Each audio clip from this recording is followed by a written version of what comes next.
Let's talk about one of the greatest underdog stories in all of human history, the Battle of Marathon. This wasn't just a battle, it was a moment that, you could argue, saved an entire civilization.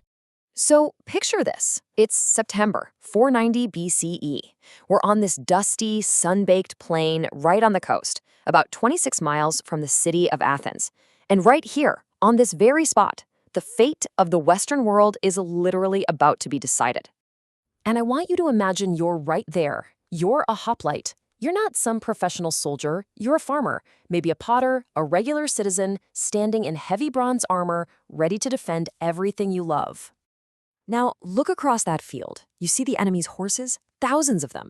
You see their archers, ready to rain down death from a distance. You have none of that. It's just you and about 10,000 other guys staring down a professional army that's more than double your size. The odds, well, they're not just bad, they're basically impossible. And listen, we're not talking about just any army here. This is the Persian Empire, the biggest, richest, most powerful force on the planet, sent by King Darius himself with one clear, brutal mission: to burn Athens to the ground and enslave its people. So what's the play? What do? Do you try to hold your ground? Do you fall back to the city and pray the walls hold? What's the smart move when you're facing total annihilation?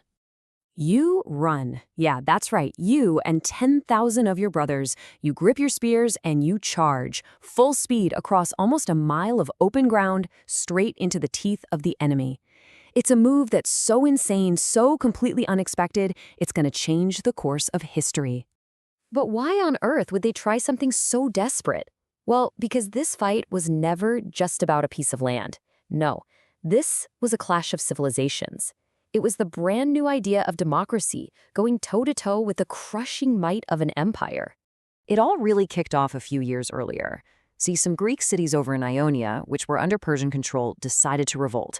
And Athens, this radical young democracy, made a huge call. They sent ships to help. They even had a hand in burning down a major Persian city called Sardis. So after the Persians brutally put down that revolt, King Darius, well, he turned his attention to Athens. And you want to know how personal this was? The historian Herodotus tells this incredible story that Darius was so furious, he actually had a servant tell him, "Master, remember the Athenians every single day at dinner." This wasn't just foreign policy for him, this was revenge.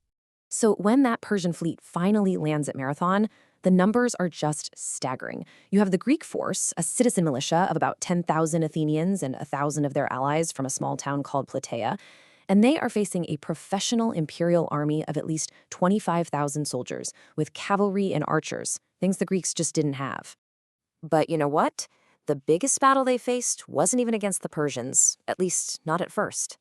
It was an argument happening inside the Athenian command tent, a debate that came down to a single, world-changing vote. Get this, the 10 Athenian generals in charge were completely deadlocked. 5 of them argued to play it safe, to fall back and defend the city walls. The other 5, led by this absolute genius of a general named Miltiades, were adamant that they had to attack, and attack now. It was a perfect 5-5 split. The tie-breaking vote fell to a man named Callimachus, the war archon.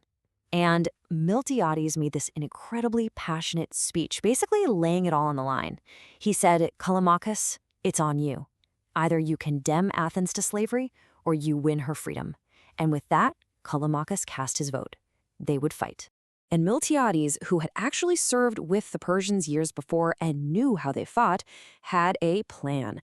It was incredibly risky, totally audacious, but it was a 3-part masterstroke designed to turn all of Persia's advantages against them. Okay, so check this out. Part 1, the charge. That mad dash across the plain was to spend as little time as possible under the storm of Persian arrows. Part 2, and this is brilliant, weaken your own center. He thinned out the middle of his line to just a few ranks deep, making it look like a weak point. And Part 3, strengthen the wings. He took all those soldiers he'd saved from the center and packed them onto the sides of his army. The whole thing was a giant trap just waiting to be sprung. And the Persians fell for it, hook, line, and sinker. Their best troops in the middle charged forward and, just as planned, started pushing back the weak Greek center. They must have thought, this is it, the battle's already won, as they surged deeper and deeper into the Greek line.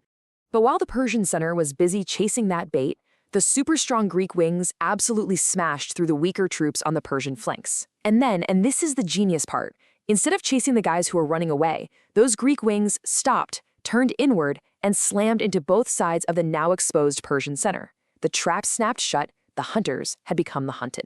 What happened next was a total slaughter. The Persian army just broke and ran in a blind panic back to their ships. The battle was won. But hold on, the fight for Athens? It was far from over. In fact, a whole new, even more desperate race was just about to begin. So what did this unbelievable victory cost them? For the Athenians, the final count of their dead was 192. Just 192 men. A terrible loss for their families, of course, but for an army that was facing complete destruction, it was an astonishingly small number.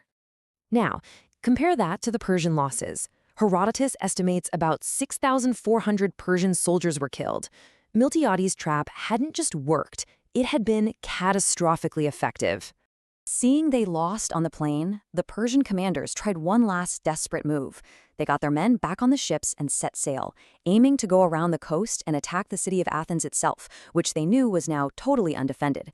So the victorious Greek army, exhausted, bleeding, had to immediately start marching.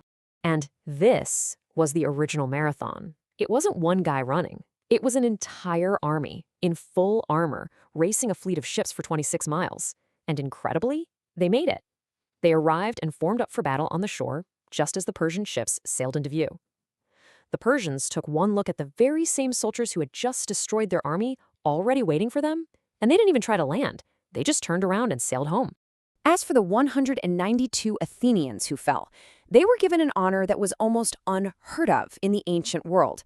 Instead of being taken back to the city cemetery, they were buried right there, on the battlefield, as heroes.